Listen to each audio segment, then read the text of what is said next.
Well, good morning. Good morning. Have you How are have you? you landed back? Have you landed back?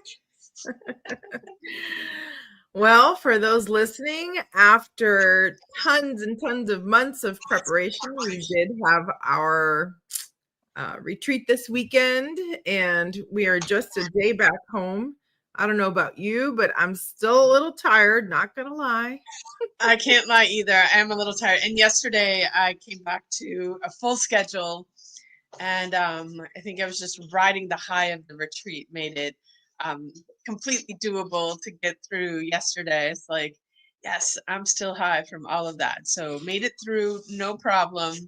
And still feeling like the body is still a little sore, all those hills and all those stairs, especially when you live in the flatland here, like it's an adjustment to go do all of that. I'm pretty sure my booty is a little bit rounder after all of that. And um, that's why it's called Body and Soul Ministries. we work Phenomenal. your body and your soul.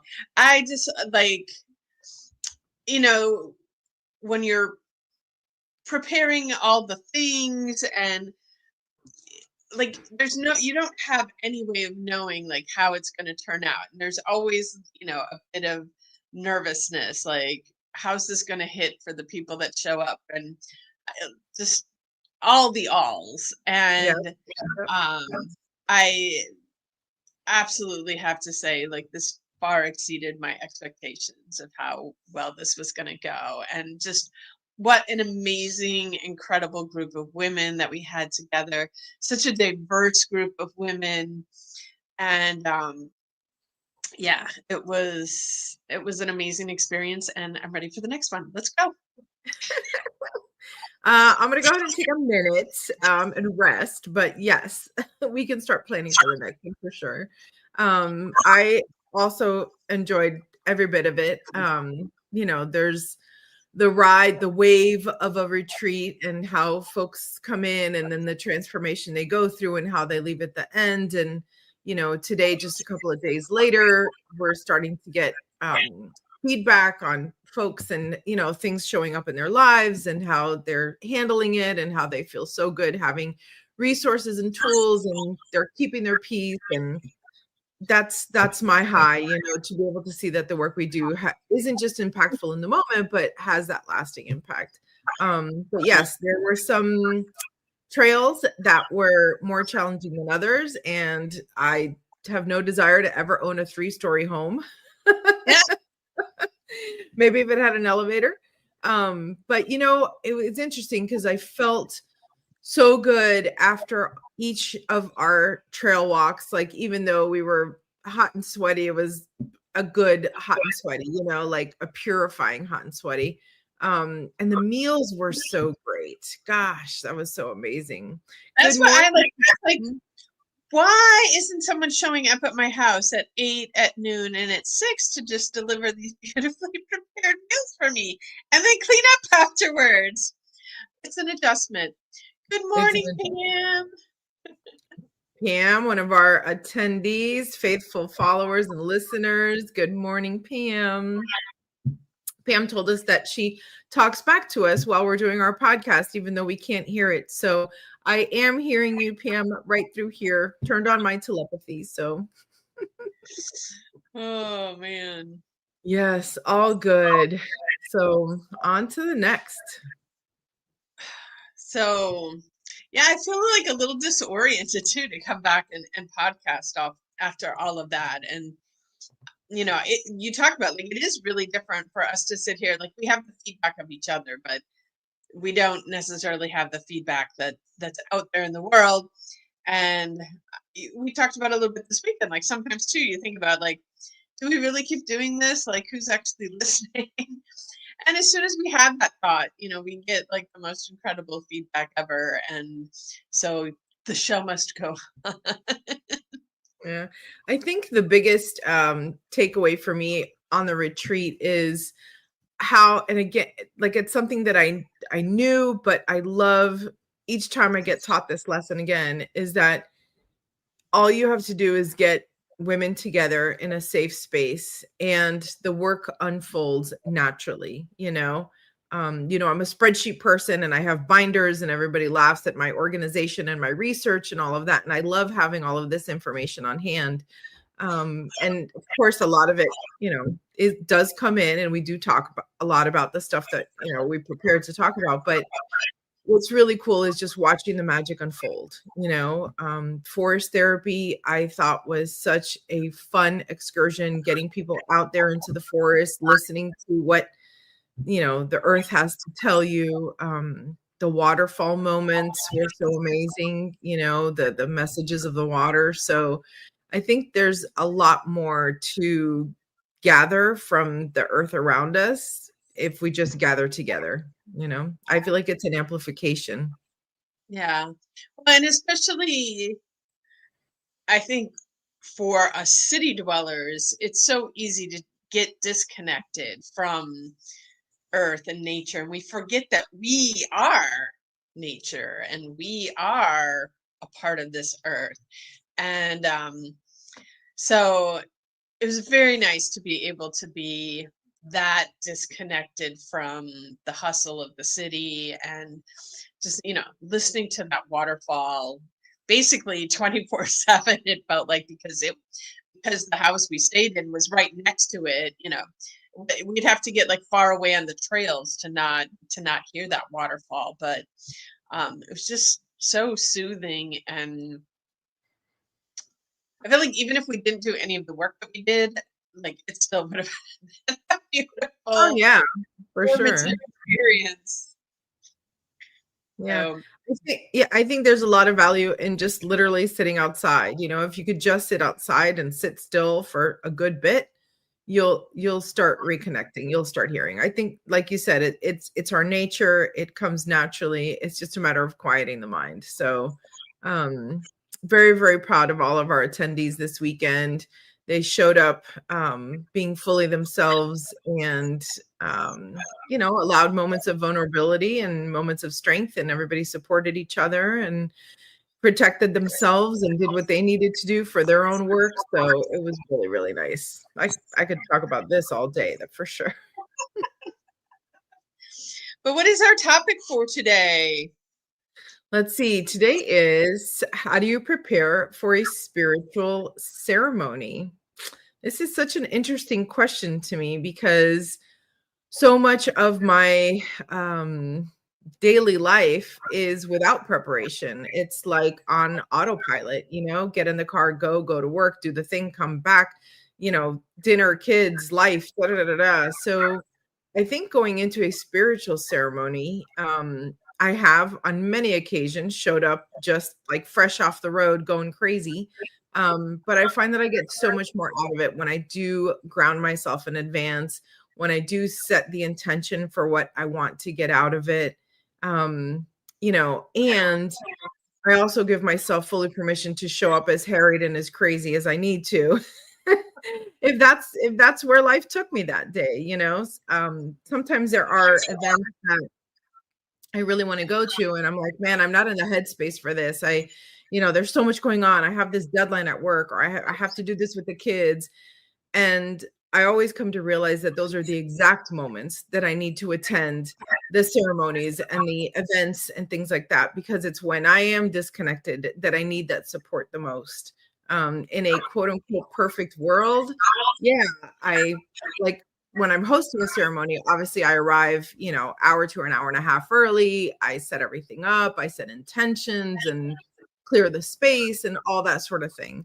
But if I'm a guest, I give myself the task of preparing mentally, spiritually for it. And also, I give myself permission that if I don't have time or I can't, that I show up anyway, because I think showing up is the most important part. Absolutely. I 100% agree that if you have the time to um, meditate, connect, think about what your intentions are, like, if you have time to do all of that before the ceremony, it's amazing. And as you said, life tends to be just super, super busy these days. And I want to change that in the world because I don't think it should be that way. But when it is that way, even more reason for you to get yourself to a ceremony, whether it's a cacao ceremony or a sweat lodge or, you know, anything. Just get yourself there and allow yourself to be fully in it when you're there. Because it also doesn't work like if you show up, but then you're still planning all the other things outside of your life that needs to be done. But if you can give yourself that gift of showing up and at least being present throughout that ceremony, it will create a shift that makes all of those other things much more manageable, doable. And like even, like we have a woman that showed up for these 4 days with us, and um yes, they all had life, kids, jobs, this, that, a million other problems, but they all came all in, and that was just life changing. Yeah. I always try and coach folks planning on coming to events and especially retreats is like, don't be surprised if obstacles start showing up in the couple of days right before your flight, your trip, your commitment, because I find biggest obstacles show up right before the biggest triumphs. And so kids get sick, they get fevers, the partner needs something, the job all of a sudden has a big deadline, and all of these things that you think are going to stop you from going, I see as just little tests of like, okay, how committed are you? Are you really committed to yourself? And so I like to practice with folks ahead of time, like, hey, you just signed up for this retreat. Great. Is anything going to stop you from coming? What are some things that could stop you from coming? And if that does arise, how are you going to handle it? And that way you kind of have a little toolbox in advance to say, okay, let me, make sure that I've got my parents on speed dial or whatever it is that you need to take care of your kids or whatever the case might be.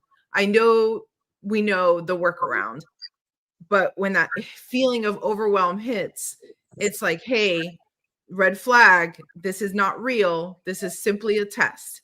And guess what? You figure it out, you figure it out. I did some of my most meaningful, incredibly time consuming personal development work when my twins were babies. I mean, try finding a babysitter for twins. Like it's not that easy. It's not an easy sell.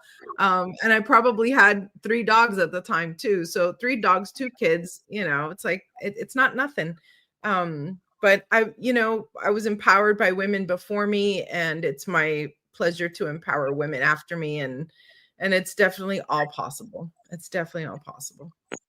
Yeah, all of that you were just talking about, and I know I've mentioned this book on the show before, and I think it's a book I will never stop mentioning to people, called The Big Leap.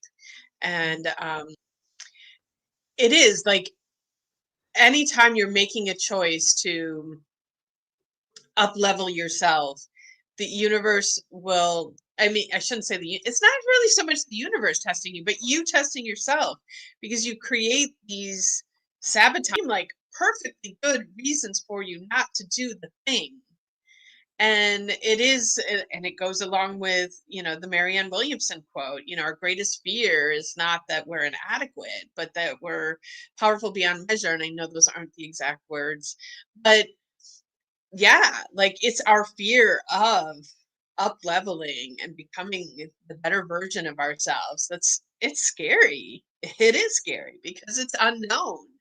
And so we manifest these things that would make it perfectly acceptable for us to not go and do the thing.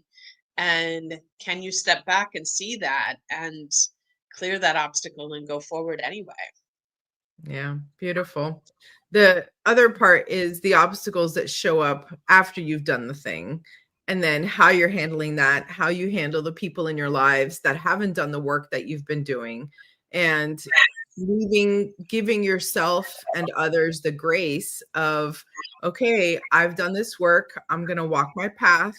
And eventually, because I've seen it happen a million times, others will look and see like, wow, look at her. She's really happy. How did she do that? Oh, she got the house of her dreams. Oh, she got the whatever of her dreams. Da da da da da. How did you do that? And so you can never preach anyone into believing or seeing or experiencing, right? Everyone has to arrive to it on their own, but continue being that which makes you the most authentic, the happiest. Um, and seeing those obstacles as opportunities, honestly. Like, how amazing is that? Just a shift in perspective. Yeah. Um,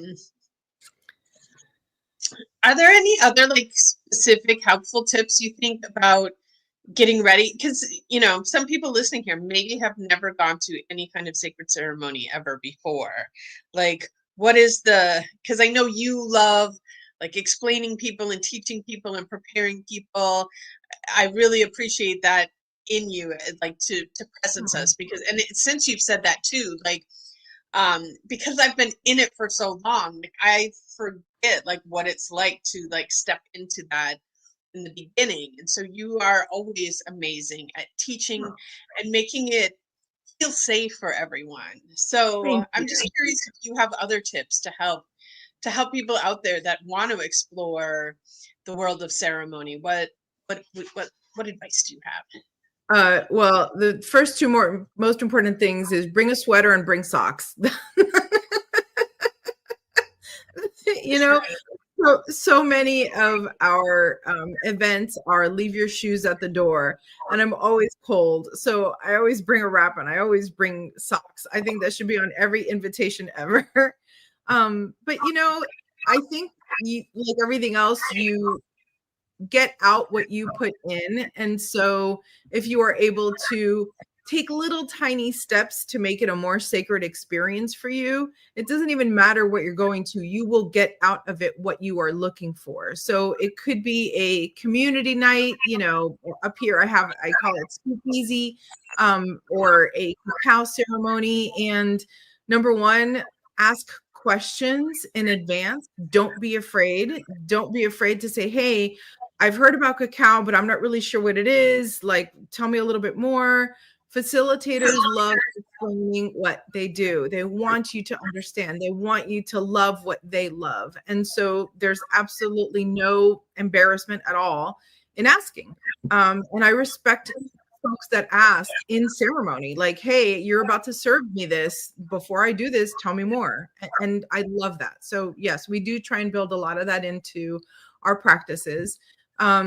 Keeping in mind that everything is a practice of choice. So knowing that you can attend an event with an open mind, and if something doesn't resonate with you, you don't have to do it. That's okay. You know, sometimes we have like a mantra night where we're chanting mantras, and maybe that mantra doesn't mean something to you or you didn't care for it, but you learned a new practice and now you can go home and do it in your own way, right? So things like open-mindedness and, you know, showing up like that. And then little things like, hey, if you're going to a cacao ceremony, maybe you want to dress up a little bit, or maybe you want to wear something flowy to just kind of keep that flowy vibe, right? And I don't mean that like if you're like, I'm a jeans person, right? I don't rarely do I wear, you know, big long dresses, like just a couple of times a year. So I'm not telling you to not be who you are, but I am saying find a way to add flow into something physical. And so maybe it's a scarf, or maybe it's leaving your hair down or something.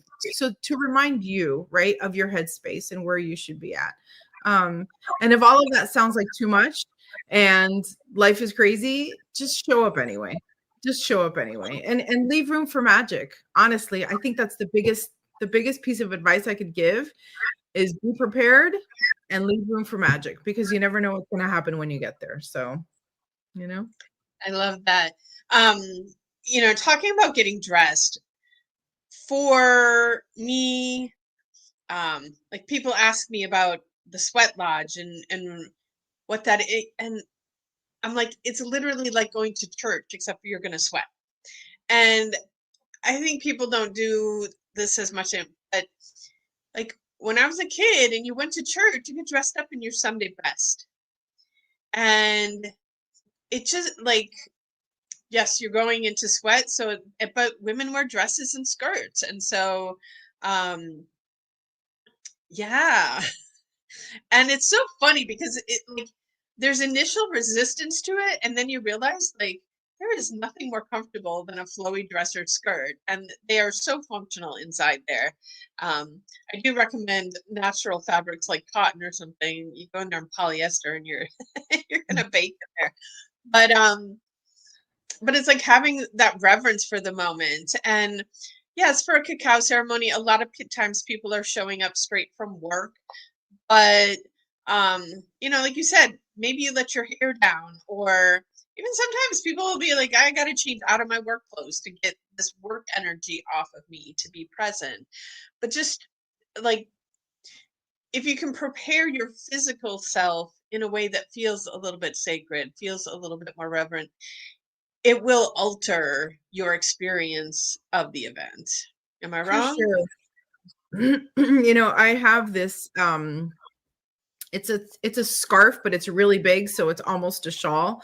And I have taken that with me to almost every ceremony I've been at. It ended up becoming like my meditation shawl and my, ceremony shawl, and my schooling, like teaching when I would go to, those type of events, shawls. And so every time I wear that, regardless of what I'm wearing underneath, I'm in a sacred space because I've created that sacred space literally around myself. So, like a lot of people, I would go to work and then have to, run over here and run over there, and everything being so spread out, there was no time to go home and change. But the moment I put that scarf on, I was like, okay, I'm in a sacred space. Even if I still have all my work clothes on underneath, I'm in a sacred space. Another super simple practice that I love doing is literally when you get there, go wash your hands. Like wash your hands, wash your face if you can. Just a literal mini cleansing so that symbolically you're leaving all of these things behind and you're walking into the space with that little bit of purity. I don't know what the right word is, but Yeah, I like that. And especially like since we just did our four element retreat, even like that act that connects you to the element of water. And you know most sacred ceremonies do intentionally draw in all of the elements, and that is a way for you to draw that element of water into your space so, as well, which water is cleansing and purifying, but it also is about our emotions and flow and connecting to all of that. And so that whatever you're going in, whatever your intention is going into that ceremony, can help you connect to the flow and the emotion of that part of it. So, absolutely. I know that before my Reiki sessions, before and after, I wash my hands. Same thing with sound baths, same thing with cacao ceremonies. I mean, forget just the cleanliness of it, because it is important when handling food to wash your hands, but just the spiritual aspect of it, just to be like, okay, we're done with what we've experienced in the world. It's time to be in this space. A nice, good hand washing always sets my intention just perfectly. yeah. And since we're speaking of cleansing, most times when you go to a sacred ceremony, someone is going to cleanse you, smudge you, either with sage or copal or palo santo. And if you're not down for all of that, like sometimes I use a selenite wand to cleanse the auric field. There's lots of different ways to energetically remove any negative energy that you might be carrying so that you can walk into that space and have like a clean slate. So I would say, going back to don't be afraid to ask. Even if you're attending a different ceremony, like call us. It's okay. Call me and ask me what the thing is that you think you want to sign up for. And if I know about it, I'm happy to share about it. And if not, our community is so large that we can always find a resource for you.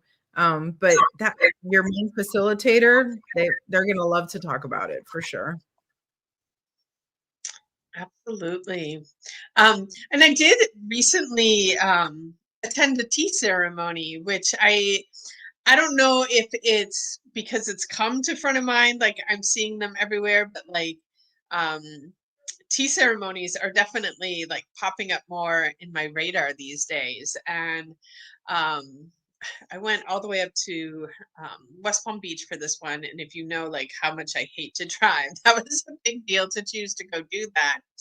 Um, but seeing, you know, the woman that led the tea ceremony was from China, and just seeing how someone else like brings in their um, intention and perspective. Like I, I was like, if you have an opportunity to experience something else from a different culture that you don't know, like go check it out and just, um, I don't know, like it was beautiful to experience. And I will also say, like, it's comforting to realize that, like, in every culture, there is this aspect of ceremony and reverence. And yeah. Well, and what's really interesting is that the more you explore, the more you realize that everybody is doing the same thing in a different way, and that we have so much more in common than we think we do. And I think that's very powerful. One of the beautiful things that you mentioned during the retreat, which I didn't even realize, was about how the what did you call it, like the foreign exchange student program, and what the basis of it was. Like, I've always known that there were programs where you could send your kid to another country and then a kid from another country could come here, but I never knew the origins of it. Can you share that? Yeah. So growing up, well, it was interesting because one of the women that was attending was hosting foreign exchange students, which growing up, um, my family, we hosted foreign exchange students. And then I chose to also be a foreign exchange student. And I went and lived with a family in Venezuela who I am still in touch with today. And my one host sister actually lives like 15 minutes from me. And crazy how that works out. But the exchange program was started by ambulance drivers from World War I and World War II. And their motivation to do this was, you don't want to hurt or kill someone that you know. And so it's like, let's get the whole world to know each other, because then you're going to realize, you know, what we know, that we are all more alike than we are different. Despite what the media tries to push out there, that we're all different, that we should all hate each other for XYZ reasons, most of that is not true. And when you understand truly the differences, then you realize like it's okay for people to be different. And but yeah, they're, you know, because they didn't want to see another, you know, drive victims of war in their ambulances anymore. So let's get everybody to know, like, and trust each other so that we can have a peaceful world. I And think that's such a beautiful mission. I didn't realize that that's where it came from, and I just thought, wow, that is a world changer right there. Absolutely. So, yeah, intention, all about intention, I think that open-minded, might be one of our favorite words, huh? Our most used words, intention. intention and authenticity, I think. Yeah. So, Yeah. anyway. All right. You got anything else more today? No, that's it for me. Time to go Yeah. finish laundry and rest a bit. The Um, retreat hangover is real. yeah. I think today I will get caught up a little bit, but just dropping a little thing there. I'm having a call with another retreat center a little later this morning. So um some of it too is like there is so much energy and excitement post retreat that I like to continue to ride that wave, because Absolutely. if the wave like dies out, then it gets a little bit harder to get that momentum up again. So I'm on the wave right now. So There we go. all right. Well, with that, I just want to tell everybody, come out to a ceremony with us sometime, and or if you're not near us, find one near you. It is um, even the simplest ones can give you something truly life altering. So go check it out and join us on our next retreat. And in the meantime, have a magical day. Have a good day, everyone. Bye.